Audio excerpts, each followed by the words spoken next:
ਵਾਹਿਗੁਰੂ ਜੀ ਕਾ ਅੱਜ ਭਾਈ ਨੰਦ ਲਾਲ ਜੀ ਗੁਰਮਤਿ ਵਿਦਵਾਨ ਸ੍ਰੀ ਸਰਬਲੋਕ ਨਗਰੀ ਵਿਖੇ ਇੱਥੋਂ ਦੇ ਮਹਾਨ ਵਿਦਿਆਰਥੀ ਭਾਈ ਜਗਤ ਗੁਰੂ ਸਿੰਘ ਜੀ, ਭਾਈ ਗੁਰਪ੍ਰਕਾਸ਼ ਸਿੰਘ ਜੀ, ਮੀਰੀ ਪੀਰੀ ਅਕੈਡਮੀ ਛਾਟਾ ਸਾਹਿਬ ਵਾਲੇ ਉਹ ਵਿਦੇਸ਼ ਤੋਂ ਚੱਲ ਕਰਕੇ ਪਹੁੰਚੇ ਹਨ। ਲੰਗਰ ਪ੍ਰਸ਼ਾਦ ਛਕਿਆ ਹੈ। ਉਸ ਤੋਂ ਬਾਅਦ ਮੀਰੀ ਪੀਰੀ ਅਕੈਡਮੀ ਦੇ ਦੋ ਚਾਰ ਭੁਚੰਗੀ ਸਿੰਘ ਉਹ ਵੀ ਆਏ ਨੇ। ਇਹਨਾਂ ਦੇ ਮਨ ਦੇ ਕੁਝ ਖਿਆਲ ਹਨ ਤੇ ਉਹਨਾਂ ਖਿਆਲਾਂ ਨੂੰ ਖਾਲਸਾ ਕੀਤੀ ਹੈ ਕਿ ਸਾਡੇ ਸਵਾਲਾਂ ਦੇ ਉੱਤਰ ਦਿੱਤੇ ਜਾਣ, ਸਾਡੇ ਸ਼ੰਕਿਆਂ ਦਾ ਸਮਾਧਾਨ ਹੋਵੇ। ਸੋ ਹਰਭਜਨ ਸਿੰਘ ਜੀ ਜੋਗੀ ਜੀ, ਜਿਨ੍ਹਾਂ ਨੇ ਇਹਨਾਂ ਨੂੰ ਧੰਨ ਸਤਿਗੁਰੂ ਗੁਰੂ ਰਾਮਦਾਸ ਸਾਹਿਬ ਜੀ ਦੇ ਭਗਤ ਬਣਾਇਆ ਹੈ। ਜੋਗੀ ਹਰਭਜਨ ਸਿੰਘ ਜੀ ਜਾਣਿਆ ਜਾਵੇ ਤੇ ਉਹਨਾਂ ਦਾ ਬੜਾ ਉੱਚਾ ਸੁੱਚਾ ਕਿਰਦਾਰ ਸੀ, ਜਿਨ੍ਹਾਂ ਨੇ ਵਿਦੇਸ਼ ਵਿੱਚ ਜਾ ਕਰਕੇ ਤੇ ਇਹਨਾਂ ਨੂੰ ਪਹਿਲਾਂ ਤੇ ਸਿੱਖੀ ਦੇ ਨਾਲ ਜੋੜਿਆ ਤੇ ਫਿਰ ਜਦੋਂ ਸਿੱਖੀ ਨਾਲ ਜੁੜ ਗਏ, ਇਹਨਾਂ ਮਨ ਵਿੱਚ ਵਿਚਾਰ ਕੀਤੀ ਕਿ ਜੋਗੀ ਹਰਭਜਨ ਜੀ ਨੂੰ ਅਸੀਂ ਆਪਣਾ ਇਸ਼ਟ ਦੇਵ, ਆਪਣਾ ਗੁਰਦੇਵ ਮੰਨੀਏ। ਇਹਨਾਂ ਵਿੱਚੋਂ ਇੱਕ ਨੇ ਇੱਛਾ ਜ਼ਾਹਰ ਕੀਤੀ ਤਾਂ ਉਹ ਕਹਿਣ ਲੱਗੇ ਵੀ ਤੁਹਾਨੂੰ ਮੈਂ ਆਪਣਾ ਭਗਤ ਨਹੀਂ ਬਣਾਉਣਾ, ਮੈਂ ਤੁਹਾਨੂੰ ਗੁਰੂ ਰਾਮਦਾਸ ਸਾਹਿਬ ਦੇ ਚਰਨਾਂ ਨਾਲ ਜੋੜਨਾ ਹੈ। ਜੋਗੀ ਹਰਭਜਨ ਜੀ ਉਹਨਾਂ ਦੇ ਜਿਹੜੇ ਵੱਡੇ ਸਨ, ਉਹਨਾਂ ਨੇ ਇੱਛਾ ਜ਼ਾਹਰ ਕੀਤੀ ਕਿ ਇਹ ਜਿੰਨੇ ਵਿਦੇਸ਼ੀ ਹਨ, ਇਹਨਾਂ ਸਾਰੇ ਵਿਦੇਸ਼ੀਆਂ ਸਿੱਖਾਂ ਨੂੰ ਤੂੰ ਲਿਆ ਕੇ ਸਾਡੇ ਨਾਲ ਜੋੜ ਦੇ, ਸਾਡੇ ਭਗਤ ਬਣਾ। ਦਿੱਲੀ ਵਿੱਚ ਰਹਿੰਦੇ ਸਨ ਉਹ, ਪਰ ਜੋਗੀ ਜੀ ਕਹਿਣ ਲੱਗੇ ਨਹੀਂ, ਇਹ ਗੁਰੂ ਰਾਮਦਾਸ ਸਾਹਿਬ ਜੀ ਦੇ ਸੇਵਕ ਨੇ। ਸਰਬਲੋਕ ਗ੍ਰੰਥ ਵਿੱਚ ਲਿਖਿਆ ਗੁਰ ਭਗਤਾ ਰਾਮਦਾਸ ਪਏ, ਜਿੱਥੇ ਖਾਲਸੇ ਦੀ ਮਹਿਮਾ ਆਉਂਦੀ ਹੈ ਉੱਥੇ ਲਿਖਿਆ ਵੀ ਜਿਹੜਾ ਗੁਰੂ ਦਾ ਖਾਲਸਾ ਹੈ ਨਾ, ਇਹ ਗੁਰੂ ਰਾਮਦਾਸ ਸਾਹਿਬ ਦਾ ਭਗਤ ਹੈ।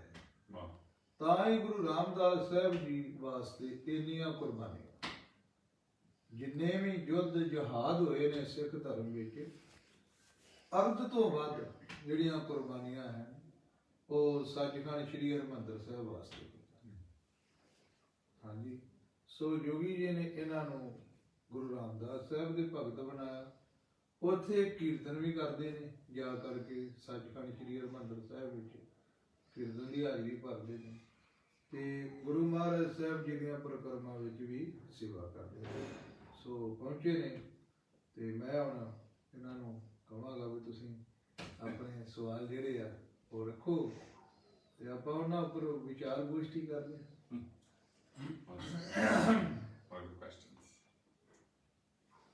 I guess I have a question for the different grunts in Sikhi. Is there kind of a certain message that they each help to convey, or kind of a theme that comes with all of them?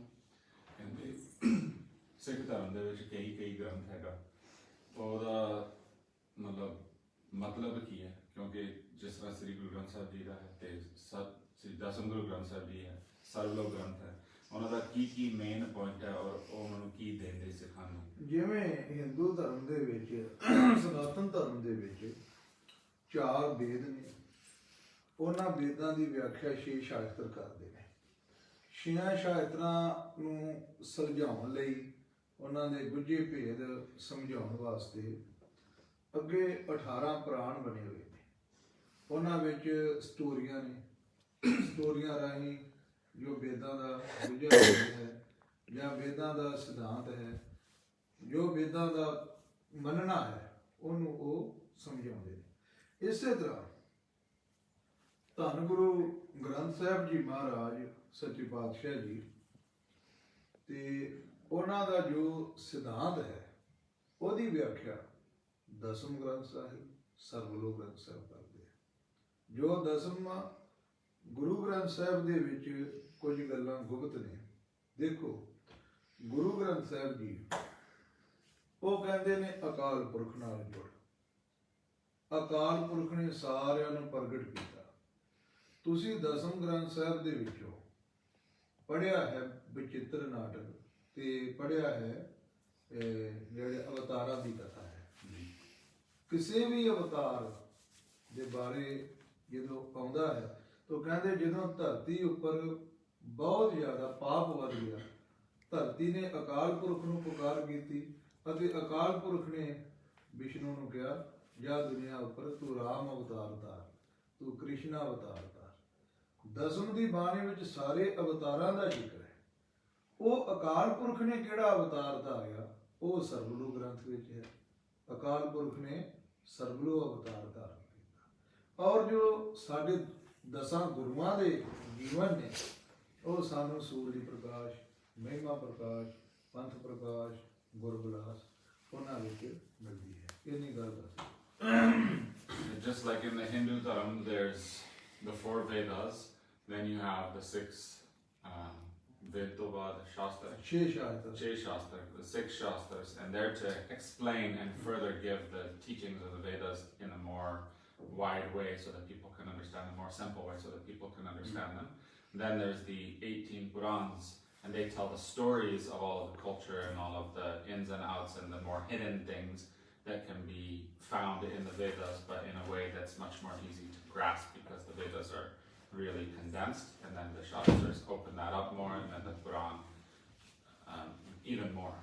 So he said, just like that with Sri Guru Granth Sahib, there's the teaching that there's one God or Akal Purakh, and he said then the Dasam Guru Granth explains that even further and gives more details and more understanding of how that came to be and how that understanding came to be. And then the Sarva Granth also continues that same, in that same way. Then there's all these other Granths that explain the lives of the 10 Gurus and the lives of the different saints and different people that had a big part to play in Sikh Dharma as it was forming after the Gurus. So all of them go though to support the Sri Guru Granth Sahib. And it's the same as it is in that, in the Hindu Dharma, it's the same with us, that the Sri Guru Granth is the main teaching and gives us the condensed version, but then in order to break it open and understand the details and the depth of it, then you need to study all of the other ones. ਜਿਵੇਂ ਗੁਰੂ ਗ੍ਰੰਥ ਸਾਹਿਬ ਹੈ ਉਹਦੇ ਵਿੱਚ ਲਿਖਿਆ ਸੋਦਰ ਤੇਰਾ ਕਿਹਾ ਸੋ ਕਰ ਕਿਹਾ ਜਿਤ ਬੈ ਸਭ ਸਮਾਏ। ਜਪਜੀ ਸਾਹਿਬ ਵਿੱਚ ਪੜ੍ਹਨਾ ਉਹਦੇ ਵਿੱਚ ਆਉਂਦਾ ਤੈਨੂੰ ਇੰਦਰ ਵੀ ਗਾਉਂਦਾ, ਤੈਨੂੰ ਬ੍ਰਹਮਾ ਵੀ ਗਾਉਂਦਾ। ਉਹ ਕਿਵੇਂ ਗਾਉਂਦੇ ਪਏ ਨੇ, ਕੀ ਉਹ ਪੁਕਾਰਾਂ ਕਰਦੇ ਪਏ ਨੇ, ਕੀ ਉਹ ਬੇਨਤੀਆਂ ਕਰਦੇ ਪਏ ਨੇ। ਸਰਬਲੋ ਗ੍ਰੰਥ ਦਾ ਜਦੋਂ ਭੋਗ ਪੈਂਦਾ ਪੰਜਵੇਂ ਅਧਿਆਇ ਦਾ, ਉੱਥੇ 100 ਅੰਗ ਸੰਸਕ੍ਰਿਤ ਭਾਸ਼ਾ ਦਾ ਹੈ, ਸੰਸਕ੍ਰਿਤ ਬੋਲੀ ਵਿੱਚ ਬਾਣੀ ਆਉਂਦੀ ਹੈ। ਉੱਥੇ ਬ੍ਰਹਮਾ ਜੋ ਬੇਨਤੀ ਕਰਦਾ ਪਿਆ ਉਹਦਾ ਜ਼ਿਕਰ ਹੈ, ਇੰਦਰ ਜੋ ਬੇਨਤੀ ਕਰਦਾ ਪਿਆ ਉਹਦਾ ਜ਼ਿਕਰ ਹੈ, ਵਿਸ਼ਨੂੰ ਜੋ ਬੇਨਤੀ ਕਰਦਾ ਪਿਆ ਉਹਦਾ ਜ਼ਿਕਰ ਹੈ। ਉਹਦੇ ਵਿੱਚ ਸਾਰਾ ਜਿਹੜਾ ਜ਼ਿਕਰ ਹੈ ਉਹ ਕੀਤਾ ਹੋਇਆ ਹੈ। ਠੀਕ ਹੈ।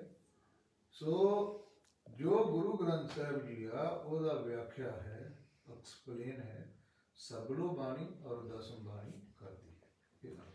He said, just like in Sri Guru Granth or in Japji Sabya Sodar Tera Keha So Kar Keha, it talks about different Vishnu and Brahma and how do you understand what those are and what those mean. You understand through Dasam Granth and through Sarvalo Granth because each one of those has pieces that explain further who was Indra, what does it stand for, what does the representation mean, and then you can go much deeper into the understanding of Japji even by doing that. And in Sarvalo Granth, he said there's the last 100 pages when you do the Bhog are all written in Sanskrit, and each one is like the explanation of each aspect of God. Like there's one for Brahma, there's one for Indra, there's one for Shiva, like all the different aspects. And they just further give clarity and depth and put the pieces of the puzzle together more for you to understand what's being said in Japji, for example. ਅੱਗੇ ਸਾਡਾ ਇਤਿਹਾਸ ਗ੍ਰੰਥ ਹੈ। ਇਤਿਹਾਸ ਨੂੰ ਅਸੀਂ 4 ਭਾਗਾਂ 'ਚ ਵੰਡਣਾ। ਪਹਿਲਾਂ ਆਖੀ, ਫਿਰ ਸਾਖੀ, ਫਿਰ ਬਿਲਾਸ ਤੇ ਫਿਰ ਪ੍ਰਕਾਸ਼। 4 ਹੋ ਗਏ। ਆਖੀ, ਸਾਖੀ, ਬਿਲਾਸ, ਪ੍ਰਕਾਸ਼। ਹੁਣ ਦੇਖੋ ਪਹਿਲਾਂ ਗੁਰੂ ਨਾਨਕ ਸਾਹਿਬ ਨੇ ਜੋ ਕੁਝ ਆਖਿਆ, ਜੋ ਕੁਝ ਬਿਆਨ ਕੀਤਾ, ਉਹ ਗੁਰੂ ਗ੍ਰੰਥ ਸਾਹਿਬ ਵਿੱਚ ਹੈ। ਗੁਰੂ ਨਾਨਕ ਸਾਹਿਬ ਨੇ ਕਿਹੜਾ ਸ਼ਬਦ ਕਿੱਥੇ ਗਿਆ, ਕਿਹੜਾ ਸ਼ਬਦ ਕਿੱਥੇ ਗਿਆ, ਉਹ ਬਣੀ ਸਾਖੀ। ਪਹਿਲਾਂ ਜਿਵੇਂ ਜਨਮ ਸਾਖੀ ਜੀ ਹਾਂਜੀ, ਵਿਦੇਸ਼ ਵਾਲੀ ਸਾਖੀ, ਭਾਈ ਗੁਰਦਾਸ ਵਾਲੀ ਸਾਖੀ, ਭਾਈ ਮਨੀ ਸਿੰਘ ਵਾਲੀ ਸਾਖੀ। ਗੁਰੂ ਨਾਨਕ ਸਾਹਿਬ ਨੇ ਜੋ ਆਖਿਆ ਕਿਹਾ ਉਹ ਗੁਰੂ ਗ੍ਰੰਥ ਸਾਹਿਬ ਵਿੱਚ ਆਖੀ ਤੋਂ ਮਗਰੋਂ ਬਣ ਗਿਆ ਸਾਖੀ ਸਾਖੀ। ਸਾਖੀ ਤੋਂ ਪਿੱਛੋਂ ਬਣ ਗਿਆ ਵਿਲਾਸ।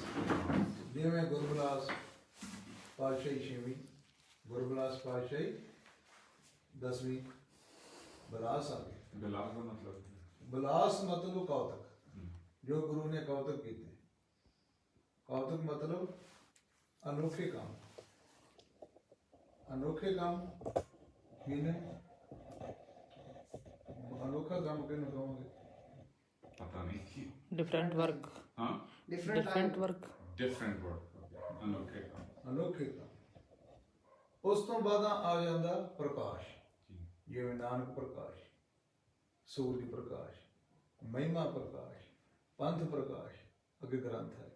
ਪਹਿਲਾਂ ਗੁਰੂ ਨਾਨਕ ਸਾਹਿਬ ਨੇ ਜੋ ਕਿਹਾ ਉਹ ਗੁਰੂ ਗ੍ਰੰਥ ਸਾਹਿਬ ਵਿੱਚ ਕੀ ਆ, ਉਹਨੂੰ ਕੀ ਕਹਾਂਗੇ? ਆਖੀ। ਗੁਰੂ ਨਾਨਕ ਸਾਹਿਬ ਨੇ ਕਿਹੜਾ ਸ਼ਬਦ ਕਿੱਥੇ ਉਚਾਰਿਆ, ਜਪਜੀ ਸਾਹਿਬ ਕਿੱਥੇ ਉਚਾਰਿਆ, ਰਹਿਰਾਸ ਕਿੱਥੇ ਉਚਾਰੀ, ਉਹ ਜੋ ਘਟਨਾਕ੍ਰਮ ਹੈ ਉਹਨੂੰ ਕੀ ਕਹਾਂਗੇ? ਸਾਖੀ। ਸਾਖੀ। ਆ ਗਿਆ ਹਾਂਜੀ। ਆਖੀ, ਸਾਖੀ, ਬਿਲਾਸ। ਬਿਲਾਸ। ਉਸ ਤੋਂ ਬਾਅਦ ਆ ਗਏ ਗੁਰਬਿਲਾਸ। ਉਸ ਤੋਂ ਬਾਅਦ ਆ ਕੀ ਆ ਗਏ? ਪ੍ਰਕਾਸ਼। ਹੁਣ ਦੇਖੋ ਗੁਰੂ ਨਾਨਕ ਸਾਹਿਬ ਨੇ ਜੋ ਆਖਿਆ ਤੇ ਉਹ ਤੋਂ ਬਾਅਦ ਸਾਖੀ, ਬਿਲਾਸ ਤੇ ਪ੍ਰਕਾਸ਼ ਹੈ। ਇਹ ਸਾਡੇ ਇਤਿਹਾਸਕ ਗ੍ਰੰਥ ਹੈ। ਹੁਣ ਜੇ ਅਸੀਂ ਗੁਰੂ ਨਾਨਕ ਸਾਹਿਬ ਦਾ ਨਾਮ ਆਪਣੀ ਜ਼ੁਬਾਨ ਤੋਂ ਆਖਾਂਗੇ ਤੇ ਫਿਰ ਉਹ ਗੁਰੂ ਨਾਨਕ ਸਾਹਿਬ ਸਾਡੀ ਦਰਗਾਹ ਦੇ ਵਿੱਚ ਸਾਖੀ ਮੀਨਿੰਗ ਗਵਾਹੀ ਦੇਵੇਗਾ। ਗਵਾਹ ਮਤਲਬ ਪਤਾ ਕੀ ਹੁੰਦਾ? ਗਵਾਹ। ਜਿਵੇਂ ਅਦਾਲਤ ਵਿੱਚ ਜਾ ਕੇ ਉਹ ਦੱਸਦਾ ਇਹਨੇ ਸੱਚ, ਇਹ ਸੱਚਾ ਹੈ, ਇਹ ਅੱਛਾ ਹਾਂਜੀ। ਲਾਇਰ ਦੇ ਵਕੀਲ ਨੂੰ ਕਹਿੰਦੇ ਆ, Victim. ਲਾਇਰ ਵਕੀਲ ਨੂੰ ਕਹਿੰਦੇ ਆ, ਹਾਂਜੀ ਤੇ ਉਹਨੂੰ ਕਹਿੰਦੇ ਆ ਜੱਜ। ਹਾਂਜੀ। ਇੱਕ ਜਿਹੜਾ ਖਲੋ ਕੇ ਦੱਸਦਾ ਹੈ ਵੀ ਇਹਨੇ ਕੰਮ ਕੀਤਾ ਕਿ ਨਹੀਂ ਕੀਤਾ ਉਹਨੂੰ ਵੀ ਕਹਿੰਦੇ ਆ। ਜੱਜ। ਨਾ ਨਾ, Advocate. Advocate. ਜੱਜ ਤੋਂ ਆ ਫੈਸਲਾ ਦੇਣ ਵਾਲਾ। ਹਾਂਜੀ। ਵਕੀਲ ਹੈ, ਲਾਇਰ ਜਿਹੜਾ ਹਾਂਜੀ। ਗੱਲ ਦੱਸਣ ਵਾਲਾ। ਹਾਂਜੀ। ਜੱਜ ਨੂੰ ਇੱਕ ਵਿੱਚ ਉਹ ਖਲੋਤਾ ਹੁੰਦਾ ਹੈ, ਹਾਂਜੀ। ਉਹ ਜੂਰੀ। ਜਿਹਨੇ ਕੰਮ ਕੀਤਾ ਹੁੰਦਾ ਹੈ। ਹਾਂਜੀ। ਜੂਰੀ। ਜੱਜ ਇੱਕ ਦੂਸਰੇ ਪਾਸੇ ਖੜਾ ਹੁੰਦਾ, ਹਾਂਜੀ। ਉਹ ਕਹਿੰਦਾ ਨਹੀਂ ਇਹਨੇ ਆ ਕੰਮ ਕੀਤਾ ਕਿ ਨਹੀਂ ਕੀਤਾ। ਉਹ ਕੀ ਹੈ? ਉਹ ਜੂਰੀ ਹੈ। ਜੂਰੀ। ਜੂਰੀ ਕਹਿੰਦੇ ਉਹਨੂੰ। Victim ਨਹੀਂ. ਨਹੀਂ। ਉਹ ਮੇਬੀ। ਦੇਖੋ ਗਵਾਹ ਦਾ ਇੰਗਲਿਸ਼ ਵੇਖੋ। ਗਵਾ। ਗਵਾਹ। Yeah, it should do.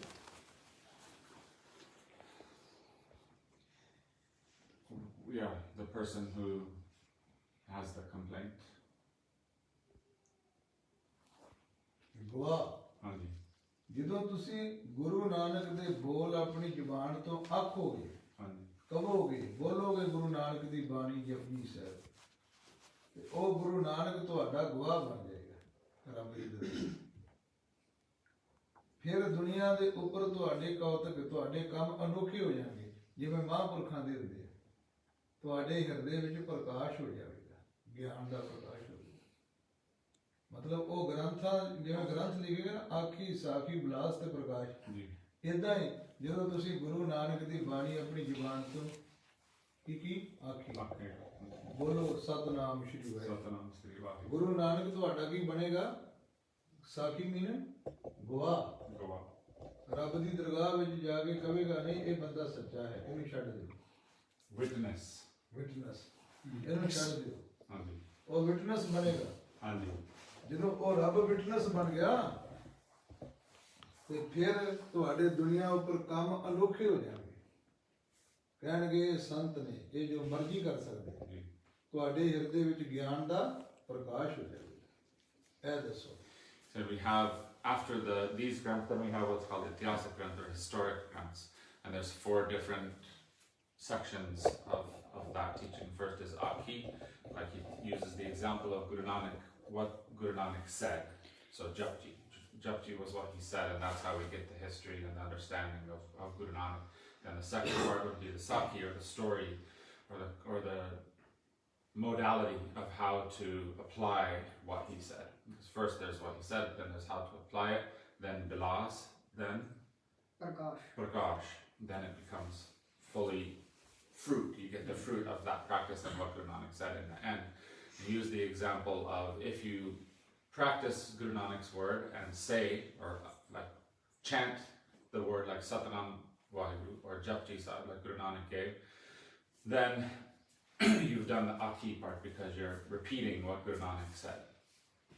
Then the story, he said, he named that other thing, which is a witness. When you repeat it like that on the earth, then in the heavens or in the end or in your liberation, your Guru Nanak stands as your witness to say, yeah, he repeated the name, he repeated the word, he did a sadhana, he did a practice, he followed this advice or this technology, and he stands as your witness in front of God and says, yes, this person achieved that or practiced that. And then through that practice on the earth, you become known as a saint, and you become known as someone who had that blessing of Guru Nanak and had that blessing of the practice that Guru Nanak gave, and therefore your whole name and your whole reputation is built and picked up through that practice. And that's those four different aspects of history or of a Granth, but those are the four different ways, he says, to experience that. ਮੇਰੇ ਖਿਆਲ ਕੋਸ਼ਿਸ਼ ਕਰਨੀ ਹਾਂ ਇਹ ਸਾਡੇ ਇਤਿਹਾਸਕ ਗ੍ਰੰਥ ਵੀ ਸਾਨੂੰ ਇੱਕ ਸਿੱਖਿਆ ਦਿੰਦੇ ਜਿਨ੍ਹਾਂ ਗ੍ਰੰਥਾਂ ਵਿੱਚ ਸਾਡੇ ਗੁਰੂ ਦਾ ਇਤਿਹਾਸ ਲਿਖਿਆ ਹੋਇਆ ਹੈ। ਸਭ ਤੋਂ ਪਹਿਲਾਂ ਜਦੋਂ ਗੁਰੂ ਨਾਨਕ ਸਾਹਿਬ ਜੀ ਆਏ, ਉਹਨਾਂ ਨੇ ਆਪਣੇ ਬਚਨ, ਆਪਣੇ ਸ਼ਬਦ ਕਹੇ। ਕਿਹੜਾ ਸ਼ਬਦ ਕਿੱਥੇ ਗਿਆ? ਭਾਈ ਮਰਦਾਨੇ ਨੇ, ਭਾਈ ਬਾਲੇ ਨੇ, ਉਹਨਾਂ ਨੇ ਦੇਖਿਆ। ਭਾਈ ਮਰਦਾਨਾ ਗੁਰੂ ਨਾਨਕ ਸਾਹਿਬ ਜੀ ਦੇ ਵੇਲੇ ਹੀ ਜਹਾਨ ਤੋਂ ਚਲਿਆ ਗਿਆ, ਬਾਲਾ ਪਿਛੇ ਰਿਹਾ। ਗੁਰੂ ਅੰਗਦ ਸਾਹਿਬ ਨੇ ਖਡੂਰ ਸਾਹਿਬ ਬੁਲਾਇਆ ਭਾਈ ਬਾਲੇ ਨੂੰ ਕਿਹਾ, ਤੂੰ ਗੁਰੂ ਨਾਨਕ ਦੇ ਨਾਲ ਰਿਹਾ। ਗੁਰੂ ਨਾਨਕ ਸਾਹਿਬ ਨੇ ਜਪਜੀ ਸਾਹਿਬ ਕਿੱਥੇ ਕਿੱਥੇ ਉਚਾਰਿਆ। ਗੁਰੂ ਨਾਨਕ ਸਾਹਿਬ ਜੀ ਕਿਹੜੇ ਕਿਹੜੇ ਦੇਸ਼ ਗਏ, ਤੂੰ ਸਾਨੂੰ ਦੱਸ। ਤੇ ਉਹਨੇ ਗੁਰੂ ਨਾਨਕ ਸਾਹਿਬ ਜੀ ਦੀ ਕਥਾ ਦੱਸੀ, ਉਹਦਾ ਨਾਮ ਰੱਖਿਆ ਸਾਖੀ। ਸਾਖੀ ਮਤਲਬ ਗਵਾਹ, ਕਿਉਂਕਿ ਬਾਲਾ ਉਸ ਸਮੇਂ ਦਾ ਗਵਾਹ ਸੀ। ਉਹਨੂੰ ਪਤਾ ਸੀ ਕਿ ਗੁਰੂ ਨਾਨਕ ਇੱਥੇ ਗਏ, ਗੁਰੂ ਨਾਨਕ ਨੇ ਆ ਕੀਤਾ। ਉਹਦਾ ਨਾਮ ਰੱਖਿਆ ਗਿਆ ਜਨਮ ਸਾਖੀ ਪਾਤਸ਼ਾਹੀ ਪਹਿਲੀ।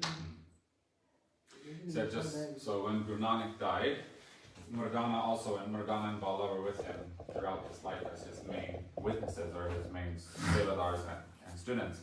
When Guru Nanak left, Mardana also left. Bala was left over. Guru Angad was given the guruship of the next guru. Guru Angad called in Khadur Sahib, called Bala, and said, you were there when Guru Nanak wrote Japji, when Guru Nanak spoke Japji, when Guru Nanak first gave us this teaching. Where was it? How was it? What did he mean? Like, where was he? What was the story behind it? Because you actually stood there as a witness his whole life and watched all of this happen and were present for it. So he asked him, and then that it could become part of our history. Through that process, then there's the whole Janam Sakhi of Guru Nanak written, which is this understanding through Bala and through Guru Angad, about the life of Guru Nanak, but not only because he was a student, because there was someone who was there witnessing it happen. ਕਿਉਂਕਿ ਹੁਣ ਸਾਖੀ ਉਹ ਹੁੰਦੀ ਜਿਹੜੀ ਚੀਜ਼ ਤੁਸੀਂ ਦੇਖੀ ਹੋਵੇ। A Sakhi is the thing that a story is, in this context, is something that you've seen yourself and witnessed. ਉਹ ਬਾਲੇ ਨੇ ਜੋ ਕੁਝ ਦੇਖਿਆ ਉਹ ਕੁਝ ਕਿਹਾ। Whatever Bala saw, then he could say, I saw this, and this is exactly how it was.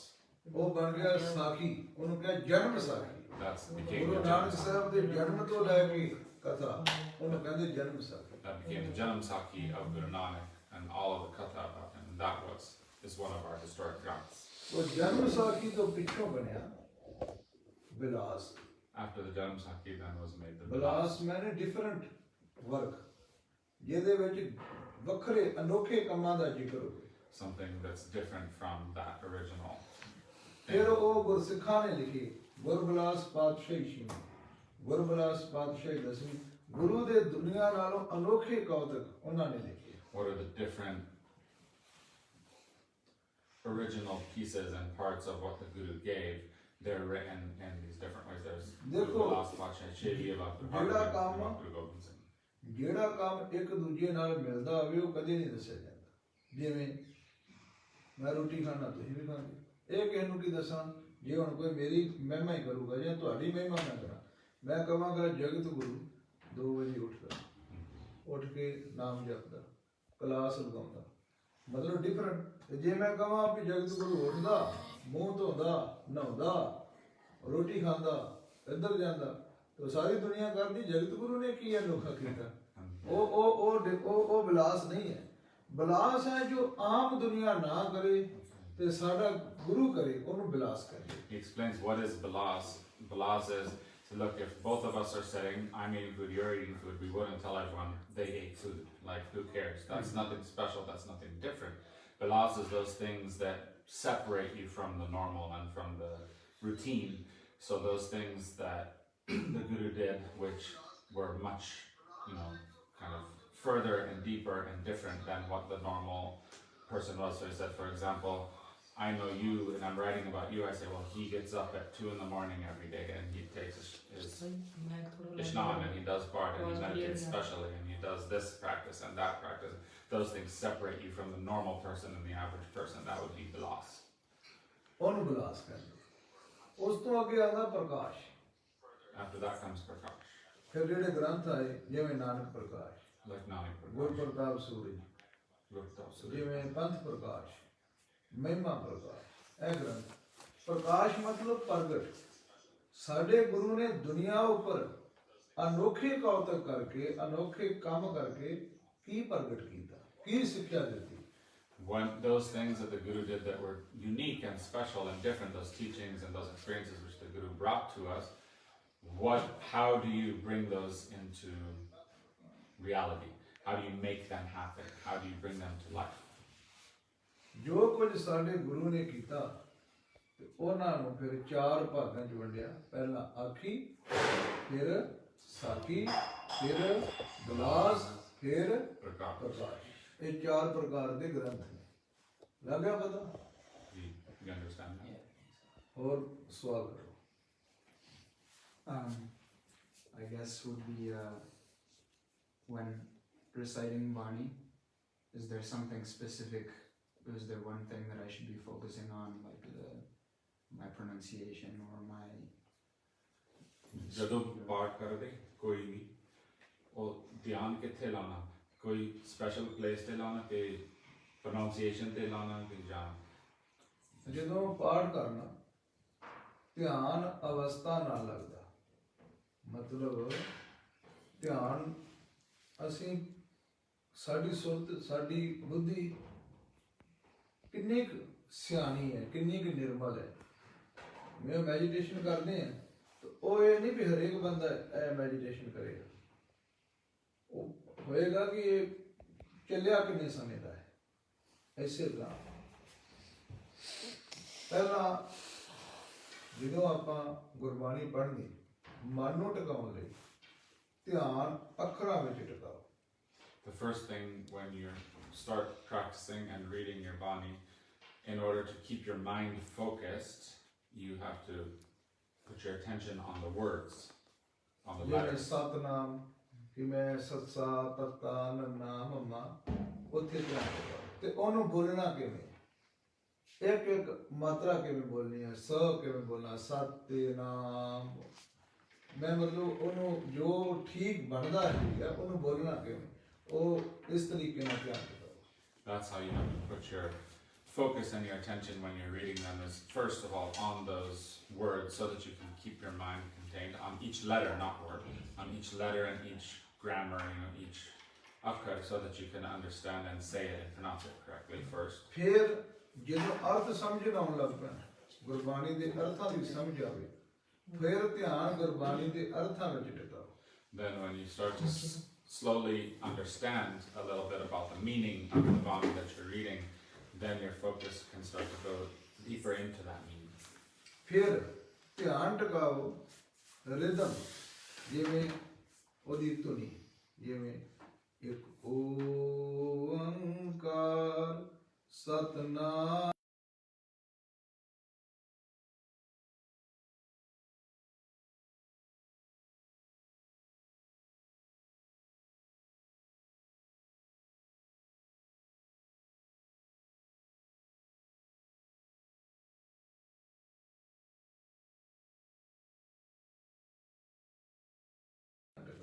then he sang rhythm, but not only in the rhythm, in the nod, in the flow of it, and in the tune even that you would make for it that suits that meaning and those words and the pronunciation appropriately.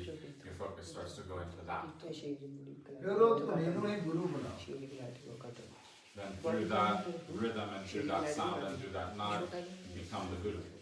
ਉਹ ਜਿਹੜੀ ਧੁਨੀ ਹੈ ਉਹ ਸੱਚਖੰਡ ਤੁਹਾਨੂੰ ਲੈ ਜਾਏਗੀ। That takes you straight to heaven, Sachkhand. ਜਿਵੇਂ ਇੱਕ ਵਾਰ ਗੁਰੂ ਗੋਬਿੰਦ ਸਿੰਘ ਜੀ ਦੇ ਕੋਲ ਨਾਰਦ ਆਇਆ ਤੇ ਉਹ ਨਾਰਦ ਨਾ ਇੱਕ ਖੰਭ ਲੈ ਕੇ ਆਇਆ ਅਨਲ ਪੰਛੀ। ਅਨਲ ਪੰਛੀ ਆਕਾਸ਼ ਵਿੱਚ ਰਹਿੰਦਾ, ਉਹਨੂੰ ਹੁਮਾਯੂੰ ਪੰਛੀ ਵੀ ਕਹਿੰਦੇ। ਉਹ ਦੇਵਤਾ ਹੈ। ਮਤਲਬ ਆਕਾਸ਼ ਵਿੱਚ ਰਹਿੰਦਾ, ਆਕਾਸ਼ ਵਿੱਚ ਹੀ ਉਹਦਾ ਬੱਚਾ ਹੁੰਦਾ, ਆਕਾਸ਼ ਵਿੱਚ ਧਰਤੀ ਤੇ ਨਹੀਂ ਆਉਂਦਾ। If someone came, Narad Narad came to visit Guru Gobind Singh, and he brought a ਅਨਲ ਪੰਛੀ ਦੀ ਇੰਗਲਿਸ਼ ਵੇਖੋ। Analapanchi, like an angel, something that lives in the ethers, that doesn't take birth in the normal 5 elements, stays there, its children stay there, but it's nothing. ਮਹਾਰਾਜ ਨੇ ਤੀਰਾਂ ਦੇ ਨਾਲ ਉਹ ਅਨਲ ਪੰਛੀ ਦੇ ਖੰਭ ਬੱਧੇ, ਤੀਰ ਚਲਾਏ। ਸਿੱਖਾਂ ਨੂੰ ਕਹਿਣ ਲੱਗੇ ਜਾਓ ਤੀਰ ਲੈ ਕੇ। ਜਗਤ ਗੁਰੂ ਵਰਗਾ ਉਧਰ ਭੱਜ ਗਿਆ, ਪ੍ਰਕਾਸ਼ ਵਰਗਾ ਉਧਰ ਭੱਜ ਗਿਆ, ਸ੍ਰੀ ਉਤਾਰ ਵਰਗਾ ਉਧਰ ਭੱਜ ਗਿਆ।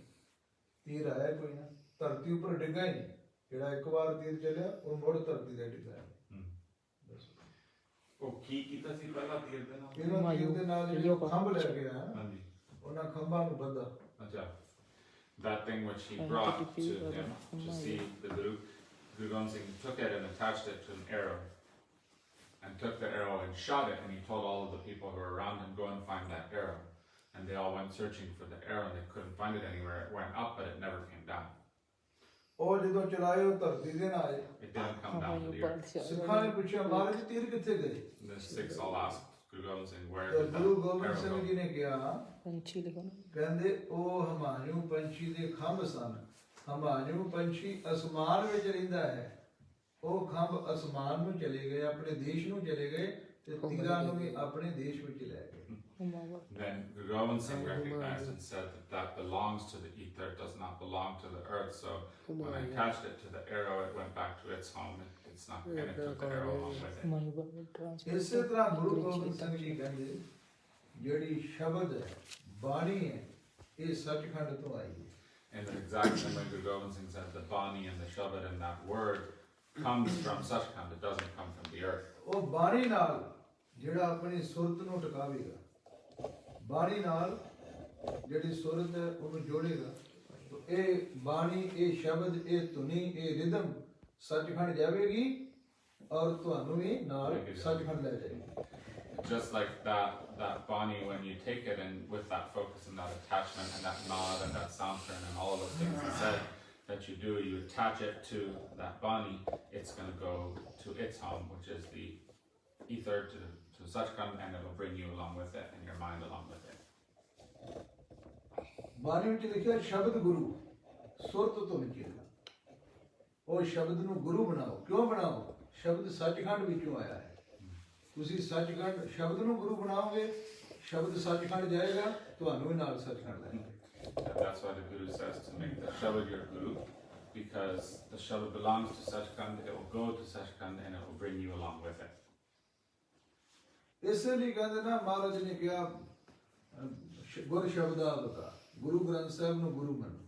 ਕਿਉਂ ਮੰਨੋ? ਸ਼ਬਦ ਸਿੱਧਾ ਹੀ ਸੱਚਖੰਡ ਜਾਵੇਗਾ, ਸ਼ਬਦ ਦੇ ਨਾਲ ਜੁੜੋਗੇ ਤੁਸੀਂ ਵੀ ਸੱਚਖੰਡ ਜਾਓ।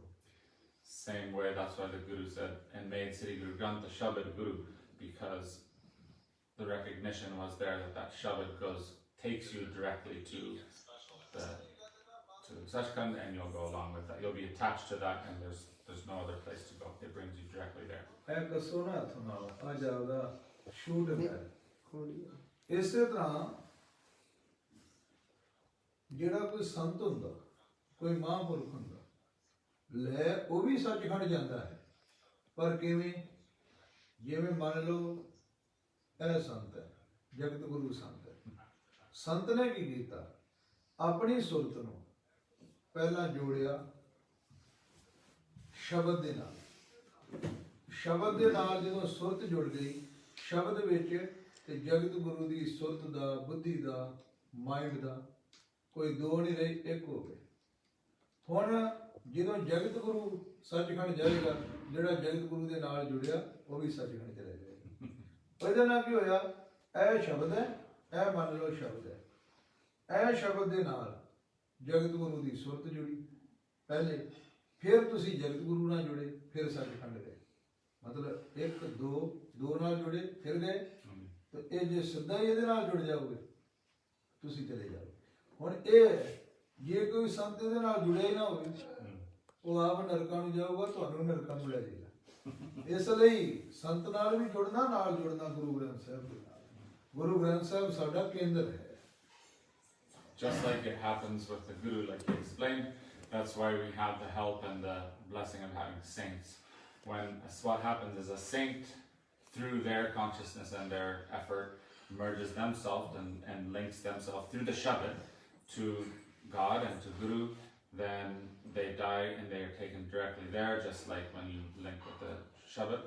But then anyone who linked to the saint, who put their focusness and consciousness and merged themselves with that saint through service, also gets brought straight there and gets liberated.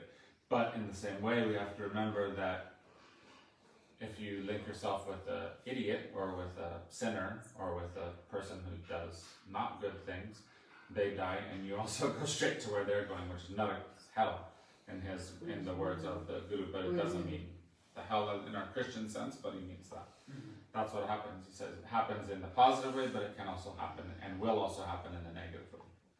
And there's no in between. ਲੱਗ ਗਿਆ ਜੀ? ਹੋਰ ਸਵਾਲ ਪੁੱਛੋ। Anything else? Maybe, ਨਾਲ ਤੁਹਾਡਾ live ਵੀ ਚੱਲ ਰਿਹਾ। what would be the importance of reading Banis every day? Bani Paran, Roj Paran di importance ਕੀ ਹੈ? ਦੇਖੋ, ਤੁਹਾਡੀ ਮੰਮੀ ਹੈ, ਮਦਰ, ਤੁਸੀਂ ਇੱਥੇ ਆਏ ਜੋ, ਯਾਦ ਆਉਂਦੀ ਮਦਰ ਦਾ ਚੇਤੇ ਆਉਂਦਾ? You came here now. Do you remember your mother? Yes. India ਵਿੱਚ While you're in India? ਕਿੰਨੀ ਵਾਰ ਯਾਦ ਕਰਦੇ ਉਹਨਾਂ ਨੂੰ? ਗਿਆ How many times do you remember her while you're here? Every time. Every so often, not all the time, but just ਰਹਿੰਦੇ ਉਹਨਾਂ ਦਿਮਾਗ ਦੇ ਵਿੱਚ ਰਹਿੰਦੇ। ਰੋਜ਼ ਆਉਂਦਾ ਚੇਤਾ? Do you remember her every day? not every day. ਨਹੀਂ every day ਨਹੀਂ। ਐਵਰੀ ਡੇ ਨਹੀਂ ਆਉਂਦਾ? Yeah, I mean, yes, I think of her, but yeah. Yes. ਕਹਿੰਦਾ ਉਹ ਚੇਤਾ ਨਹੀਂ ਭੁੱਲਦਾ, ਰੋਜ਼ ਮੈਨੂੰ ਰਹਿੰਦਾ ਮਾਤਾ ਦਾ ਯਾਦ ਆਉਂਦਾ, ਹਾਂਜੀ ਐਵਰੀ ਡੇ ਆਉਂਦਾ। ਹਾਂਜੀ ਹੁੰਦਾ। ਇਸੇ ਤਰ੍ਹਾਂ ਸੱਚਖੰਡ ਵਿੱਚੋਂ ਆਏ ਸਾਡਾ ਪਿਤਾ ਕੌਣ ਹੈ? ਅਕਾਲ ਪੁਰਖ। ਅਸੀਂ ਉਹਦੇ ਸਨ ਹਾਂ, ਉਹਦੇ ਨਾਲੋਂ ਵਿਛੜੇ ਹੋਏ ਹਾਂ। ਜਿਵੇਂ ਤੁਸੀਂ ਅਮਰੀਕਾ ਵਿੱਚੋਂ ਮੰਮੀ ਨਾਲੋਂ ਵਿਛੜੇ ਯਾਦ ਕਰਦੇ ਹੋ, ਇਹ ਬਾਣੀ ਵੀ ਉਹਨੂੰ ਯਾਦ ਕਰਨ ਲਈ ਪੜੀ।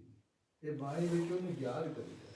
ਦੇਦਾ ਦੇ ਲੈਂਦੇ ਥੱਕ ਪਾਏ, ਉਹ ਅਕਾਲ ਪੁਰਖ ਦਾਤਾ ਦਿੰਦਾ ਹੈ, ਅਸੀਂ ਲੈਂਦੇ ਥੱਕਦੇ ਪਏ ਹਾਂ। ਉਹ ਆਉਂਦਾ ਨਾ, ਸਭਨਾ ਜੀਆਂ ਕਾ ਇੱਕ ਦਾਤਾ, ਸੋ ਮੈਂ ਵਿਸਰਨਾ, ਮੈਂ ਉਹਦਾ ਸਨ ਹਾਂ, ਉਹ ਸਾਰਿਆਂ ਜੀਆਂ ਦਾ ਦਾਤਾ ਹੈ, ਮੈਨੂੰ ਉਹ ਭੁੱਲੇ ਨਾ। ਜਿਵੇਂ ਅਮਰੀਕਾ ਵਿੱਚ ਮਦਰ ਹੈ ਤੇ ਉਹਨੂੰ ਤੁਸੀਂ ਛੱਡ ਕੇ ਆਏ ਤੇ ਤੁਹਾਨੂੰ ਬਾਰ-ਬਾਰ ਯਾਦ ਆਉਂਦਾ ਭੁੱਲਦਾ ਨਹੀਂ। ਇਸੇ ਤਰ੍ਹਾਂ ਸੱਚਖੰਡ ਧਾਮ ਵਿੱਚੋਂ ਉਹ ਵਾਹਿਗੁਰੂ ਨੂੰ ਛੱਡ ਕੇ ਆਏ ਆ। ਜਿਹੜੀ ਬਾਣੀ ਪੜ੍ਹਨੀ ਹੈ ਉਹ ਆਪਣੇ ਬਾਪੂ ਨੂੰ ਚੇਤੇ ਕਰਨਾ ਹੈ। ਜਿੰਨਾ ਕਿਸੇ ਨੂੰ ਚੇਤਾ ਹੁੰਦਾ ਨਾ ਪਿਓ ਦਾ, ਜਿੰਨਾ ਪਿਆਰ ਹੋਵੇਗਾ, ਜੇ ਤੁਹਾਡਾ ਮਾਂ ਨਾਲ ਬੜਾ ਪਿਆਰ ਹੈ, ਮਾਂ ਚੇਤੇ ਆਏਗੀ। ਇਹਨਾਂ ਦਾ ਗੁਰ ਸ਼ਬਦ ਦੇ ਨਾਲ ਪਿਆਰ, ਪੁੱਤ ਨਾਲ ਪਿਆਰ, ਉਹ ਚੇਤੇ ਹੁੰਦਾ ਮੇਰਾ ਪੁੱਤ ਉੱਥੇ। ਇਸੇ ਤਰ੍ਹਾਂ ਜਿਹੜੇ ਅਕਾਲ ਪੁਰਖ ਨੂੰ ਪਿਆਰ ਕਰਦੇ ਆ, ਆਪਣੇ ਬਾਪ ਨੂੰ ਪਿਆਰ ਕਰਦੇ, ਉਹ ਬਾਰ-ਬਾਰ ਬਾਣੀ ਪੜ੍ਹਦੇ, ਬਾਰ-ਬਾਰ ਉਹਨੂੰ ਚੇਤੇ ਕਰਦੇ। What's the importance of reading it every day? Is that you explained, just like you have your love for your mother is what you're trying to get at before, is not you remember her every minute, but obviously you always remember that you have that love and that connection, that attachment to your mother. And just like you do that, then you feel her always with you. And we come from Akal Purakh. Akal Purakh is our father, and the Shabad links us directly to Akal Purakh, also comes from Akal Purakh. So if we have that practice of remembering it every day, then it will never be separate from us, or it will never be separate from God, from the Guruk, because we're in that same memory and creating that same memory by the practice. So ਔਰ ਜਿਵੇਂ ਮੁਸਲਮਾਨ ਧਰਮ ਵਿੱਚ 5 ਨਮਾਜ਼ਾਂ ਪੜ੍ਹ 5 time ਉਹਨੂੰ ਯਾਦ ਕਰ just like Muslims remember God 5 times a day, in the Mass 5 times. ਸਾਡੇ 5 ਬਾਣੀਆਂ We have 5 banis ਸਵੇਰੇ in the morning. ਔਰ ਹਿੰਦੂ ਧਰਮ ਵਿੱਚ ਉਹ ਸੰਧਿਆ ਕਰਦੇ ਸਾਡੇ 2 ਸੰਧਿਆ ਸਵੇਰ ਤੇ ਸ਼ਾਮ And the Hindus do twice a day at 2:30, 2:30. ਸਾਡੇ ਗੁਰੂ ਨੇ ਇਹ ਨਹੀਂ ਕਿਹਾ ਇਹ ਯਾਦ ਕਰ ਸਾਡਾ ਗੁਰੂ ਤੇ ਕਹਿੰਦਾ 8 ਪਹਿਰ ਯਾਦ ਕਰ 2 ਧਰਮਾਂ ਦੀ ਮਰਜ਼ਾਦਾ ਸੀ ਉਹ ਸਾਡੇ ਨਿਤਨੇਮ ਵਿੱਚ ਹੈ। ਉਹਨਾਂ ਦੀਆਂ 5 ਨਮਾਜ਼ਾਂ ਸਾਡੀਆਂ 5 ਬਾਣੀਆਂ ਉਹਨਾਂ ਦੀਆਂ ਸੰਧਿਆ ਤੇ ਸਾਡੀਆਂ 2-3 ਸੰਧਿਆ ਕਈ ਸਿੱਖ 3 ਸੰਧਿਆ ਵੀ ਕਰਦੇ ਆ ਦੁਪਹਿਰੇ ਵੀ ਨਾਮ ਜਪਦੇ ਆ ਜੀ ਠੀਕ ਹੈ ਨਾ ਸਾਡੇ ਗੁਰੂ ਨੇ ਕਿਹਾ ਨਾਮ ਜਪੋ ਇਸ ਚੱਕਰ 'ਚ ਨਹੀਂ ਪੈਣਾ ਦੋਨਾਂ ਧਰਮਾਂ ਦੀ ਮਰਜ਼ਾਦਾ ਸਾਡੇ ਨਿਤਨੇਮ ਵਿੱਚ ਰੱਖੋ Our Guru says we have the dharma of both Maryadas. The Muslims do in the Mass 5 times, and the Hindus remember at 2 specific times. He says we're not supposed to get caught in either of those cycles or circles, but to remember the Guru in all of that, all times of the day, or every moment of the day, every minute of the day. So he said that's why we do banis in the morning, banis in the afternoon, banis in the evening, banis at night, because the practice is to keep that continual remembrance. ਹੋਰ ਜੀ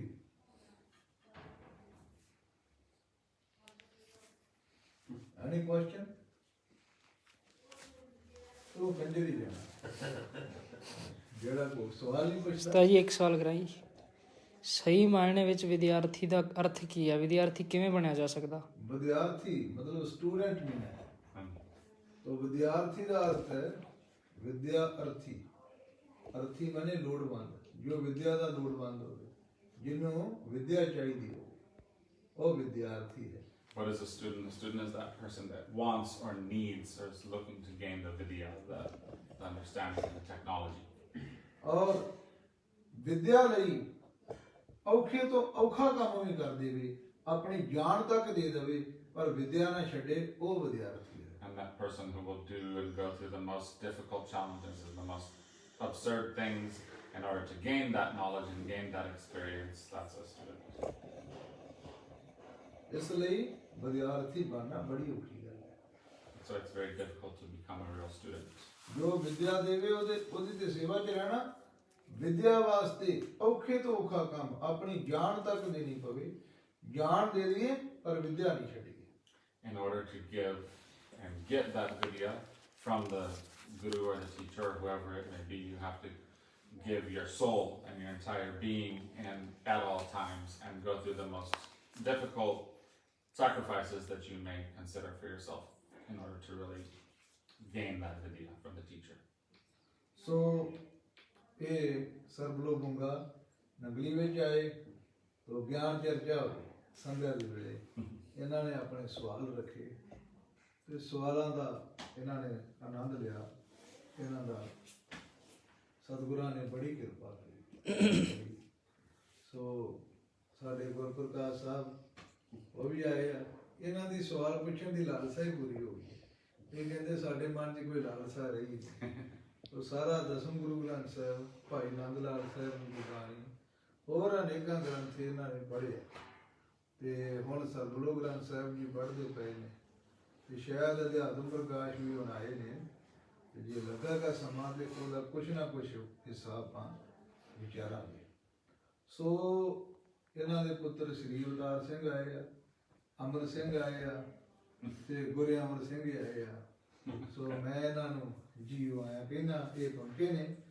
ਸੋ ਹੁਣ ਜਗਤ ਗੁਰੂ ਸਾਹਿਬ ਜੀ ਨੂੰ ਕਿਵੇਂ ਦਾ ਲੱਗਾ ਚੰਗਾ ਲੱਗਾ ਕਿ ਮਾੜਾ ਲੱਗਾ ਉਹ ਆਪਣੇ ਦੱਸਣਗੇ ਤੁਹਾਨੂੰ ਪੰਜਾਬੀ ਦੇ ਵਿੱਚ ਵੀ ਤੇ ਅੰਗਰੇਜ਼ੀ ਚ ਵੀ ਬੜਾ ਜਲਦੀ ਦੱਸ ਸਕਦੇ ਹਾਂ ਬਹੁਤ ਜ਼ਿਆਦਾ ਚੰਗਾ ਲੱਗਦਾ ਜੀ ਬਹੁਤ ਕਿਰਪਾ it's our blessing to try to be your students and to try to learn from you and we pray that Guru continues to give us that blessing and that opportunity. Waheguru Ji Ka Khalsa, Waheguru Ji